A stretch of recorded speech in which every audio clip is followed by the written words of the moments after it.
What happens to your penis size and performance when you stop ejaculating? Before we dive in, take a moment to ask yourself this. Could your daily sexual habits, the frequency, the mindset, even the techniques you use, be shaping not just your bedroom performance, but also your long-term physical and emotional health in ways you never imagined? What if the choices you make in private are influencing your confidence, hormone levels, cardiovascular system, and even your brain chemistry? Sounds extreme? It's not. Recent studies from leading sexual health experts and urologists have shown just how closely linked our sexual behaviors are with overall well-being. Now let's flip the script on one of the most controversial and sensitive topics out there: penis size. Have you ever heard the term micropenis thrown around online or in conversation and wondered what it actually means, medically and psychologically? Is it purely about length, or are there deeper issues at play? And most importantly, does size really matter when it comes to giving and receiving sexual pleasure? Spoiler alert, science might surprise you. And what about erectile dysfunction, a condition once thought to affect only older men, but now creeping into younger age groups due to stress, poor diet, lack of sleep, and yes, even porn use? Is it reversible? Can lifestyle shifts, pelvic exercises, or certain techniques bring back strong, natural erections without medication? And finally, let's talk about edging, a technique that some swear by for maximizing pleasure and control during sex or masturbation.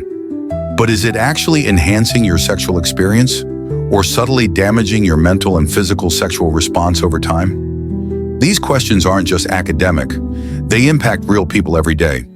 I've talked to men who've struggled silently with body image due to size anxiety, couples whose relationships were rocked by erectile issues, and even doctors who are rethinking what normal sexual health should look like in a hyper-stimulated, high-stress world.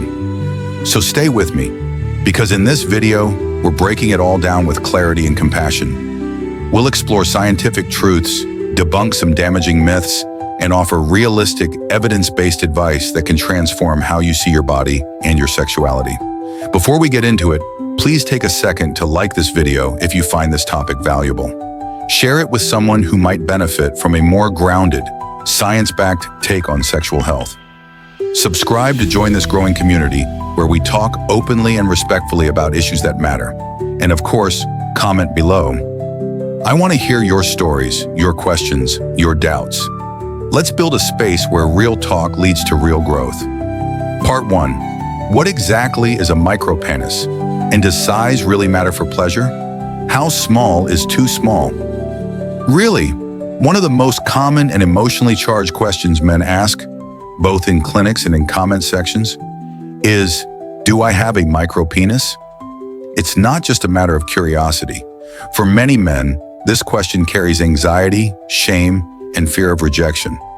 But to truly understand what qualifies as a micropenis, we need to remove the emotion and focus on clinical definitions and global data. According to the Endocrine Society Clinical Practice Guidelines, a micropenis is defined as a penis with a stretched, flaccid length of less than 2.5 standard deviations below the mean for a man's age and population. For adult males, this typically means a stretch length under 2.5 to 2.95 inches, about 6.4 to 7.5 centimeters. This is not a casual guess. It's based on studies involving thousands of men across diverse ethnicities, creating a global statistical average. Researchers have established what's known as the bell curve distribution of penile length, and men whose size falls in the lowest 2.5% are medically considered to have a micropenis. It's crucial to clarify, micropenis is extremely rare, affecting approximately 1 in 200 men. In contrast, body dysmorphia or size anxiety is extremely common.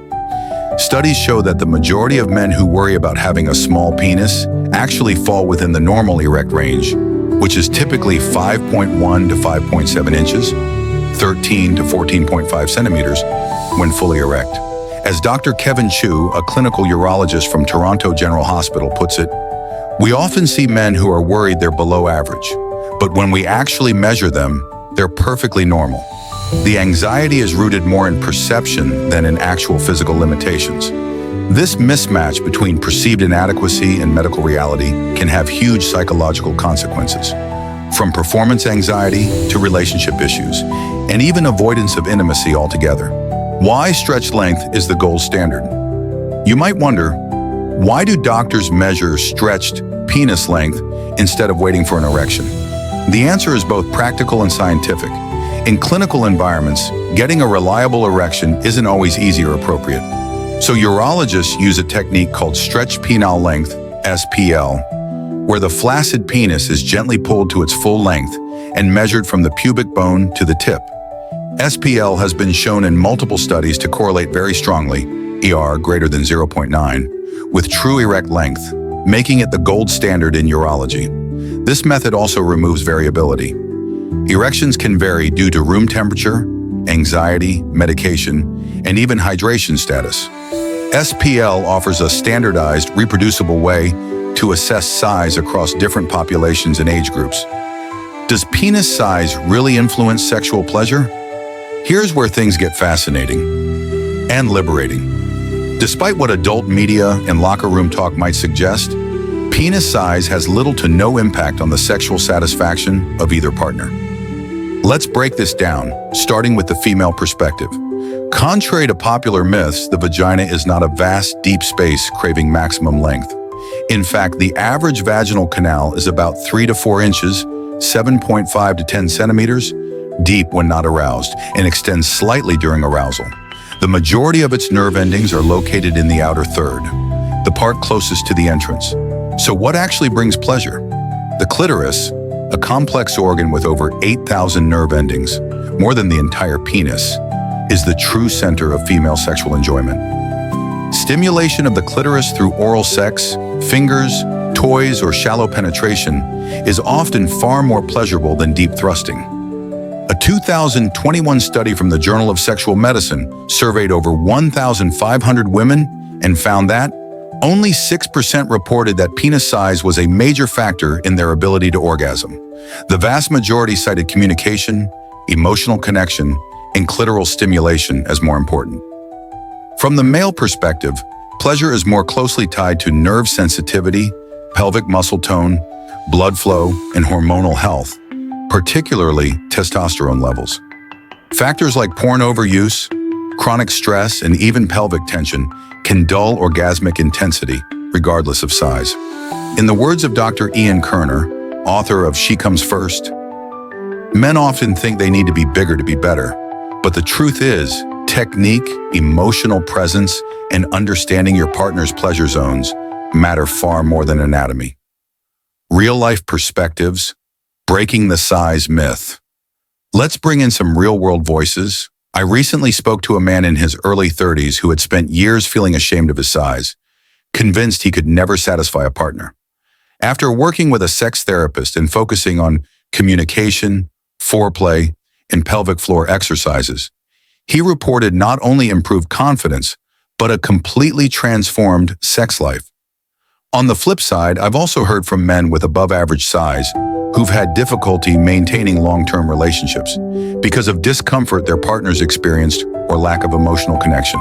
The takeaway? Size is only one variable in a much more complex equation, and often not the most important one. So in summary, a true micropenis is medically rare and defined by strict measurements.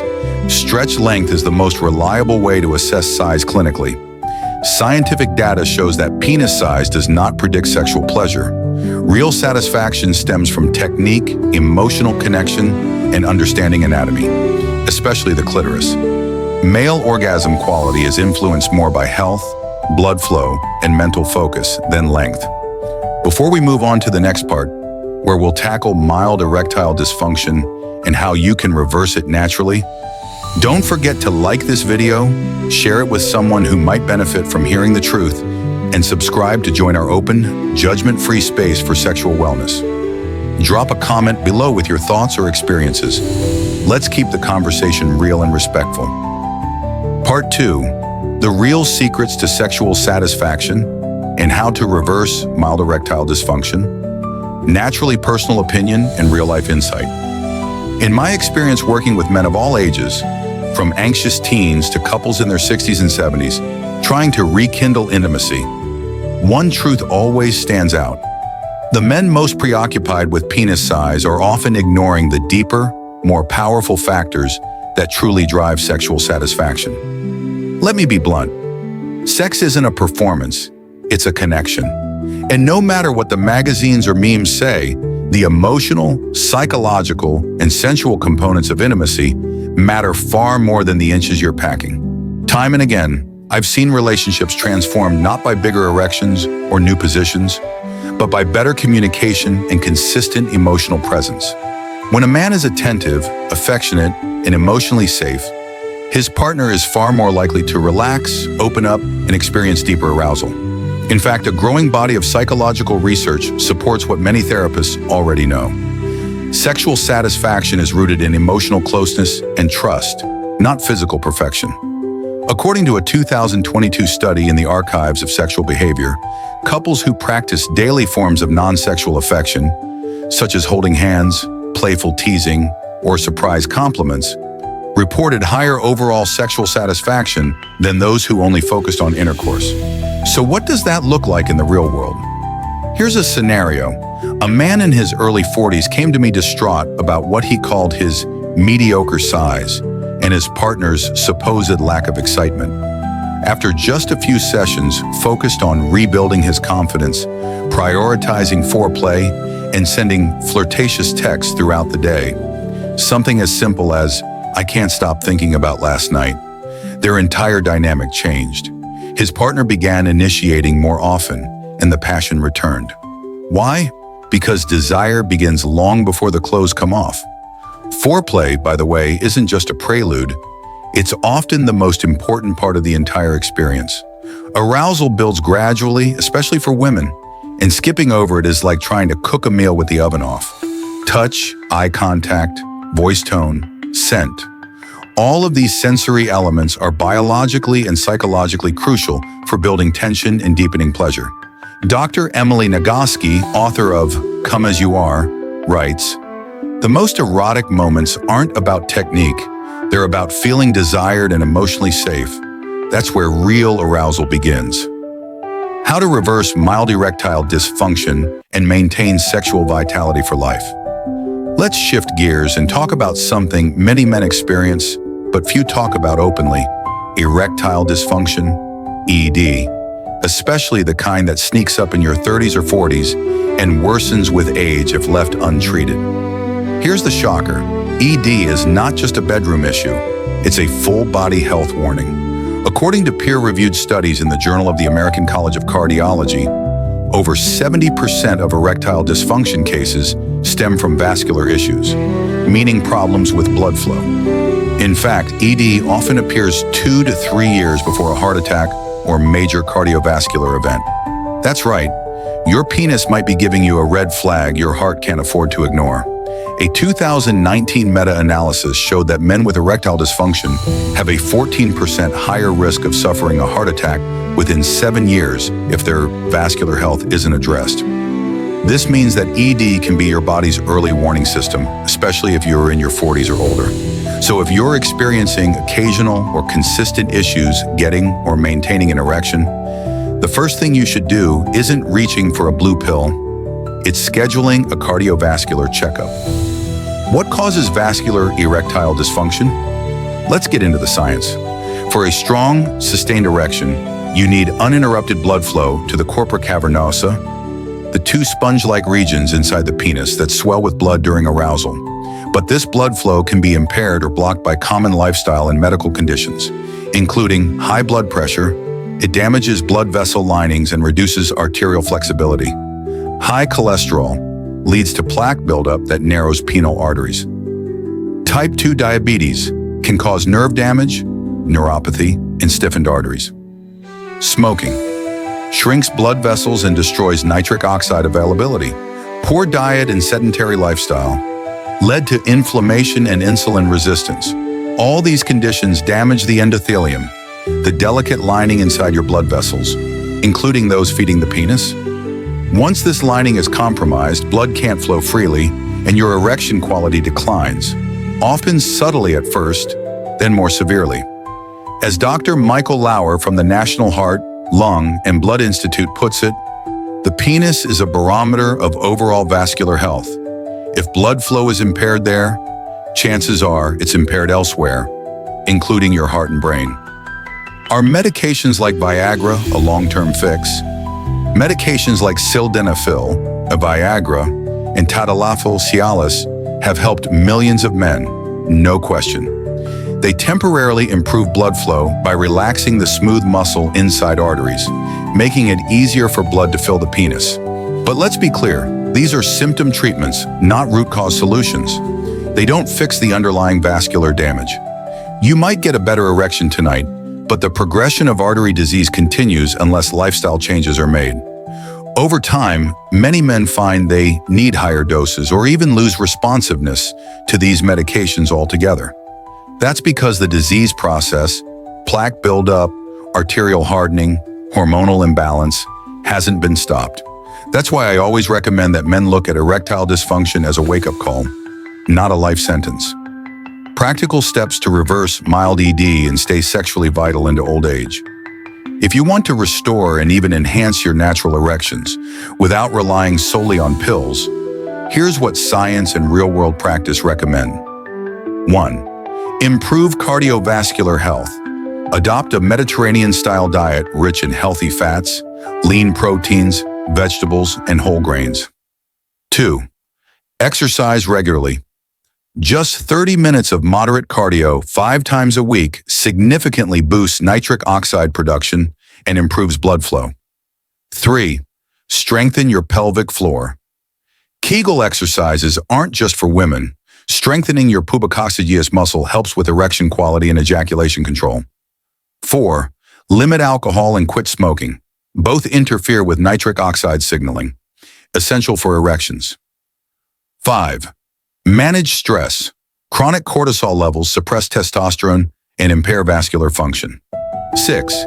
Get quality sleep. Deep REM sleep supports testosterone production and sexual hormone balance. Before we move to part 3, where we'll bust common penis enlargement myths and talk about real, science-backed ways to feel more confident in bed, don't forget to like this video, share it with a friend who might be struggling silently, and subscribe for a new honest take on men's sexual health every week. And comment below, have you or your partner ever dealt with mild ED? What helped or didn't help? Let's talk openly. Part 3. The science-backed path to reversing erectile dysfunction. Naturally, what really works. Let's be clear, erectile dysfunction isn't a death sentence. It's a reversible condition for many men, especially in its early stages. The key is to stop looking for shortcuts and start embracing a science-backed, whole-body approach. Most men don't realize that ED is not just about sexual function. It's a symptom of broader vascular, hormonal, and neurological imbalances. So let's break down the 4 most powerful, research-supported strategies that can restore erectile health and boost overall vitality without jumping straight to pills or surgery. 1. Optimize cardiovascular health. Food is medicine. The foundation of every successful ED recovery plan is cardiovascular health. That means protecting your arteries, nourishing your cells, and fighting off inflammation, all starting with what you eat. The Mediterranean diet, long praised by cardiologists, is your best ally here. This dietary pattern emphasizes fresh fruits and leafy greens, whole grains and legumes, healthy fats like olive oil, avocado, and nuts, lean proteins like fish, turkey, and plant-based sources, red wine in moderation.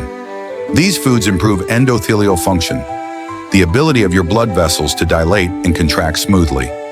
Endothelial cells also produce nitric oxide, a molecule essential for triggering and sustaining an erection. A landmark study published in the American Journal of Clinical Nutrition found that men who adhered to a Mediterranean diet had a 40% lower risk of developing ED compared to those eating a Western-style, high-sugar, high-fat diet. And it's not just theory. I worked with a 52-year-old patient who was pre-diabetic, overweight, and battling ED for over a year. Instead of prescribing pills, we started by overhauling his grocery list. After 6 months on a Mediterranean-style plan, he dropped 18 pounds, improved his blood pressure, and yes, his erections returned without medication. 2. Exercise regularly. Movement as medicine.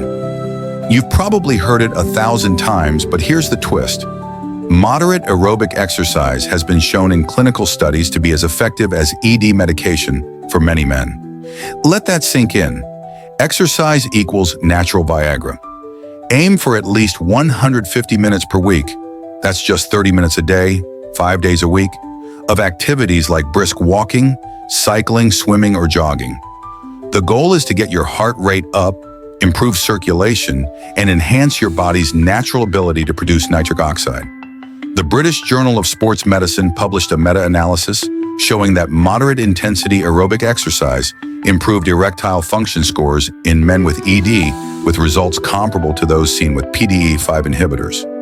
Strength training also helps by boosting testosterone levels, improving insulin sensitivity, and increasing confidence, a crucial but often overlooked factor in sexual performance. A 45-year-old client of mine was skeptical at first. He hated the gym but agreed to start walking every evening. Within 3 weeks, he reported firmer morning erections and better energy levels. Over time, he built a sustainable habit and never looked back. 3. Manage stress and prioritize sleep.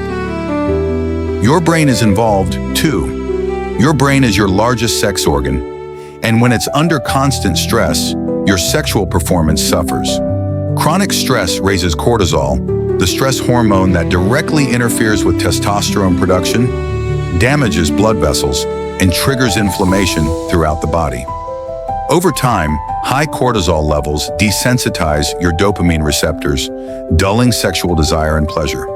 Similarly, poor sleep quality disrupts your body's ability to enter REM sleep, the phase during which testosterone is naturally produced and sexual arousal is reinforced through nocturnal erections. Dr. Andrew Huberman, neuroscientist at Stanford University, explains that even mild sleep restriction, less than 6 hours per night, can lead to a 15% to 30% drop in testosterone, which severely impacts libido and erectile strength. So what's the solution? Create a consistent sleep schedule, even on weekends. Cut off screens 1 hour before bedtime to reset your circadian rhythm. Practice mindfulness, meditation, or breath work to lower anxiety. Prioritize hobbies, nature, and quality relationships to keep stress in check. Real talk. One man I coached realized his ED flared up every time he was overworked or underslept. Once he began prioritizing recovery as much as performance, not only did his sex life improve, but so did his mood, his productivity, and his relationship. 4. Get regular medical checkups. Catch the red flags early. Here's where too many men drop the ball. They wait until something breaks, then panic. Routine screenings for the following can catch ED-related problems early when they're still easy to reverse. Fasting blood glucose for pre-diabetes diabetes.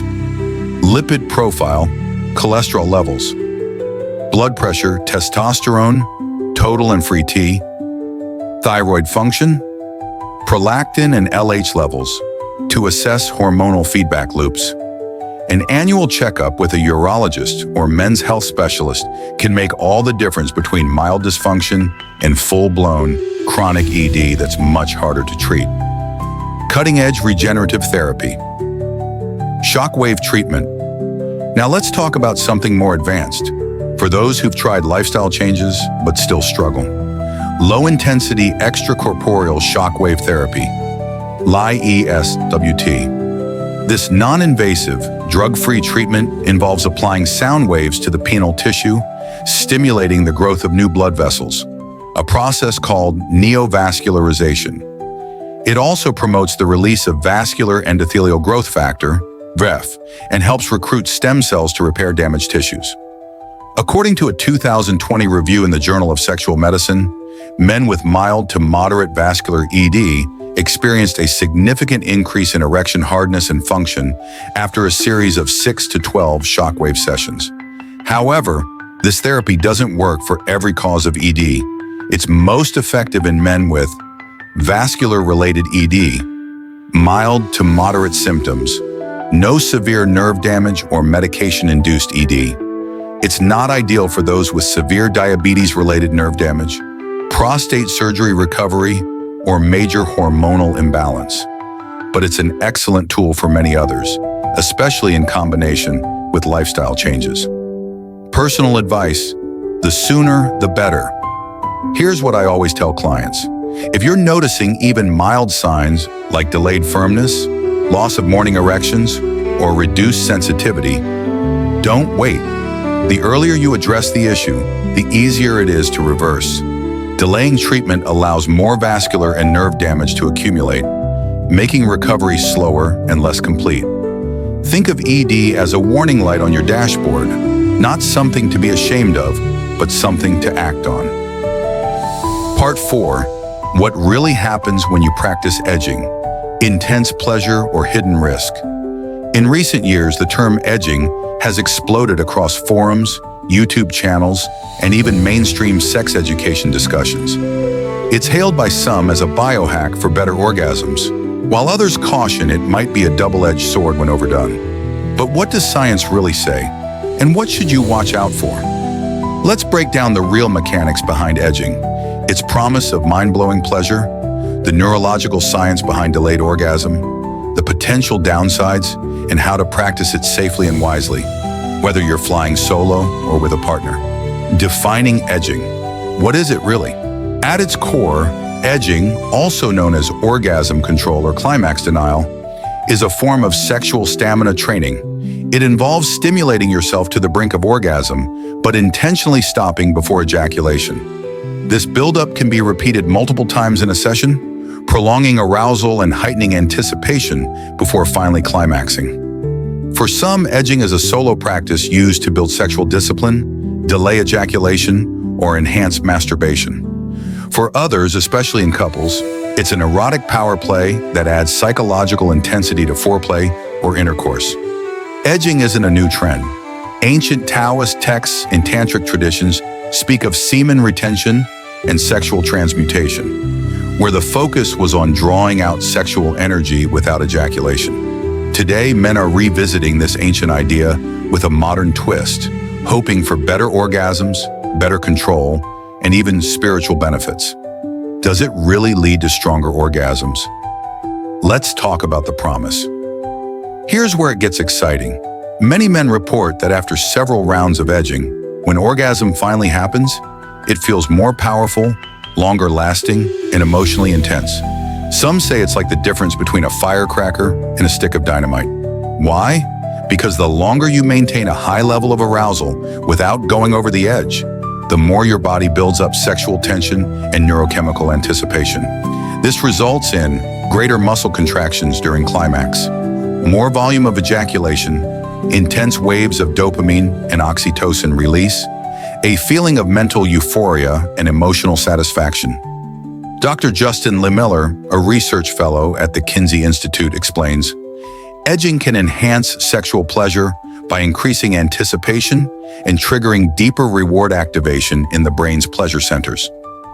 Many porn-free, no-fap, or tantric communities swear by edging as a way to retrain the brain for real-life intimacy, improve sexual discipline, and break addictive cycles. But does everyone experience that super orgasm? Not necessarily. Like with any technique, results vary, and more isn't always better, which brings us to the science. What does the science say? Exploring the neurochemistry of edging. The physiology of edging is complex but fascinating. When you hover just below the orgasm threshold, your brain is in a highly stimulated, hyper-alert state. This activates the mesolimbic dopamine system, also known as the reward pathway, the same neural circuit involved in love, addiction, and peak performance. Here's what we know. Delaying ejaculation maintains a steady dopamine surge without the crash that often follows climax. The body releases endorphins and oxytocin in anticipation of orgasm, which can lead to a feeling of connectedness and bliss, even before climax. Neurochemical anticipation builds up tension in the spinal ejaculatory reflex, leading to stronger muscular contractions when ejaculation finally happens. However, a 2021 review in Sexual Medicine Reviews noted that while small-scale studies and self-reports are promising, no large-scale randomized clinical trials have conclusively proven that edging enhances orgasmic quality. In short, it works for some, but we need more rigorous data. The risks you're not hearing about: pelvic floor, dysfunction, fatigue, and pain. Here's the flip side of the coin, one that's often ignored in casual Reddit threads or motivational videos. Edging may strain the pelvic floor muscles, especially when done frequently or without proper relaxation. When you constantly bring yourself to the brink and stop, your pelvic floor contracts but never fully releases. Over time, this can create muscle hypertonicity, or in simple terms, tight, fatigued, and overworked muscles. Common symptoms include deep pelvic pain or a blue balls sensation, weakened erections due to muscle fatigue, urinary urgency or frequency, especially post-ejaculation, constipation or pressure in the rectum from pelvic tension, delayed or painful ejaculation. I worked with a 29-year-old man who practiced edging for over an hour daily, thinking it would improve stamina. Within months, he began experiencing chronic pelvic discomfort and numb orgasms. His urologist found no structural damage, but a pelvic floor therapist diagnosed chronic tension syndrome. Only after physical therapy and rest did his symptoms improve. Bottom line, too much edging without rest can backfire. How to practice edging safely. Realistic, smart strategies. Like any technique, edging can be beneficial if used mindfully, not obsessively. Here's how to integrate it into your sexual health routine without harming your body or burning out your nervous system. Practical tips for solo and partnered edging. Use a 3-to-1 rhythm. For every 3 minutes of stimulation, take a 1-minute break. Don't just stop abruptly. Breathe deeply, relax the pelvic area, and reset mentally. Check in with your body. If you feel pressure, numbness, or pain, stop. Your body is trying to talk to you. Limit frequency. Edging every day for extended periods may lead to fatigue. Try spacing out sessions or alternating with full orgasms to give your system time to recover. Practice pelvic relaxation. Incorporate reverse Kegels, diaphragmatic breathing, and mindfulness techniques to release tension between sessions. Communicate with your partner. If using edging during sex, explain your goals so they don't feel teased or frustrated. Make it a mutual exploration, not a power struggle. If you're unsure whether you're overdoing it, consider speaking with a pelvic floor physical therapist or urologist specializing in male sexual function. Do women get morning wood? Exploring female clitoral erections. Now here's a curveball that surprises many viewers. Women experience nighttime erections too. The clitoris and penis share the same embryological origin. Both organs contain corpora cavernosa, sponge-like tissues that fill with blood during arousal. Just like men, women undergo nocturnal clitoral tumescence, NCT, during REM sleep, often 3 to 5 times per night. But because the clitoris is smaller and mostly internal, these erections aren't as visible. Still, they serve the same purpose, maintaining vascular and sexual health in the genital tissues. A 2009 study published in the Journal of Urology used thermographic imaging to detect these clitoral erections during sleep, confirming that female arousal is just as physiologically complex and important as male arousal. Why does this matter? Because recognizing female sexual anatomy helps break down stigmas, improve sexual communication in relationships, and ensure women's sexual health is treated with the same scientific rigor as men's. Final thoughts. Before we wrap the body section, edging isn't just a viral trend. It's a fascinating intersection of psychology, physiology, and personal exploration. Done correctly, it can deepen pleasure, teach control, and even strengthen relationships. But if done mindlessly or obsessively, it can backfire, leading to pain, dysfunction, and emotional burnout. So before trying it, understand the science, set clear boundaries, listen to your body, and consider working with a professional if you're unsure. Before we dive into the conclusion and summarize this whole journey, Hit that like button if you learned something new. Share this with a friend who might need a better understanding of sexual health. And don't forget to subscribe for more honest, science-based conversations every week. Your comments keep this conversation alive. Drop your questions or share your experiences below. Conclusion: sexual health is complex, but not beyond your control. Sexual health is not just about bedroom performance. It's a mirror reflecting your physical, psychological, and even emotional well-being. Whether you're navigating concerns about penis size, dealing with erectile dysfunction, or exploring advanced sexual practices like edging, remember, you're not alone, you're not broken, and, most importantly, you're not powerless. With the right information and the willingness to act on it, you can take control of your sexual health and live with more confidence, satisfaction, and vitality. Let's break down what we've uncovered in this video. Micropenis is exceptionally rare, and it doesn't define you. According to data from the British Journal of Urology International, less than 0.6% of men are diagnosed with a true micropenis. Yet studies show that up to 45% of men worry their penis is too small. This reveals a psychological gap, not a medical one. Therapists and urologists stress that pleasure is far more dependent on connection, technique, and confidence than centimeters or inches. Real-world couples frequently report that emotional intimacy and communication rank higher than size when it comes to sexual satisfaction. Erectile dysfunction can be a wake-up call, not a death sentence. Doctors like Dr. Kevin McVary, a leading urologist, remind us that ED is often the check engine light of your body. It's one of the earliest signs of underlying cardiovascular or metabolic issues. But the good news? Clinical trials show that simple interventions, like 30 minutes of daily walking, improving sleep hygiene, reducing stress, and quitting smoking, can significantly restore erectile function in many cases. Medications like Viagra may treat the symptom, but lifestyle changes often tackle the cause. Edging has potential, but proceed with awareness. Yes, edging might supercharge your orgasms. Some users and sex therapists claim that delayed ejaculation builds more intense physical and emotional climaxes. Neurologically, this makes sense. Longer arousal means a bigger dopamine surge during release. But as pelvic floor specialists warn, overdoing it can lead to muscle fatigue, chronic tension, and even pain. Balance is key. Like weight training, sexual stamina benefits from rest, proper technique, and tuning into your body's signals. Women's bodies are just as complex and deserve equal attention. Clitoral erections and nocturnal arousal in women are medically documented, yet widely misunderstood. Just like men get morning wood, women experience clitoral engorgement multiple times each night during REM sleep. This isn't just a curiosity, it's a sign of healthy blood flow, nerve function, and hormonal balance. Recognizing the biological parallels between male and female sexual function helps erase shame, promote equality in sexual conversations, and foster healthier relationships. Sexual health is part of whole body health.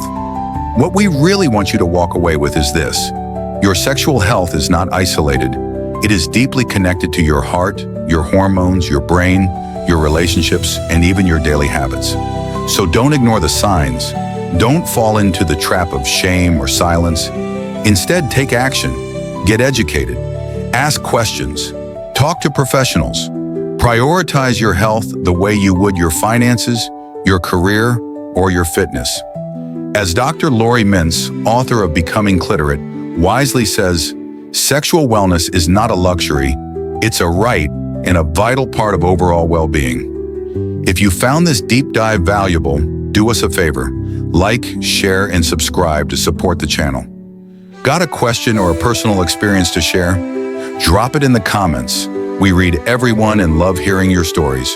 Want more in-depth content, behind-the-scenes access, or live expert Q&As? Check out the exclusive membership link in the description below. Your health matters, your questions matter, and your journey starts now.